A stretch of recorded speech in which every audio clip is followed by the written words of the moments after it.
thought about what it'd be like if your second-story bedroom physically detached itself from your house during an apocalyptic flooding while you were sound asleep, leaving you to wake up alone, floating around in vast emptiness with no one but your dog to keep you company? Yeah, I hadn't either.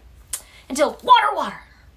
New fear unlocked. Lucky or unlucky, depending on how you view surviving the onslaught of the end days. Rafe opens his rested eyes to a personal ocean view in a book described as James and the Giant Peach meets the Waterworld and the Road. Out of these three works of media, I'm only familiar with Waterworld, which got my hopes up that this middle grade novel would be rife with pillaging, aquatic warfare, and/or evolved people adapting to their new world. But alas, this tamer, more introspective book took a far different turn. Think Waterworld without any and all of its grit.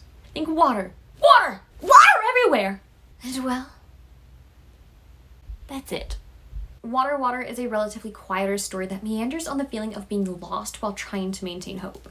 And one night, Rafe separated from his entire family without any way of knowing whether anyone's still alive. To compound his misfortune, our protagonist is confined to a finite space with a single view.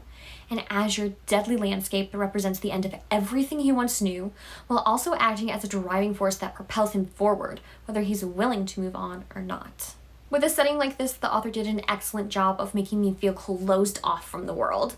The stagnant location with nowhere to turn to was highly effective at invoking feelings of isolation and separation. Thanks to an opening that wastes no time introducing you to the plot's calamity, you can expect this book to examine emotional, social, and familial displacement, but it's done in a lighter way because of the book's target audience. Nevertheless, the amount of interaction Rafe has with other people is usually fleeting and conjures melancholy because we know these individuals are bound to drift apart from one another and lose that small strand of human contact that's so briefly established. All that changes when Rafe finds a little girl exposed to the elements. Determined to save her, he finds a way to successfully transplant her into his room. The only problem is there's a language barrier between them. When people can't efficiently communicate, will they still find a way to cooperate, bond, and grow alongside each other? I'm not saying I do or don't recommend this book. But what I am saying is that there's water. Lots and lots of water.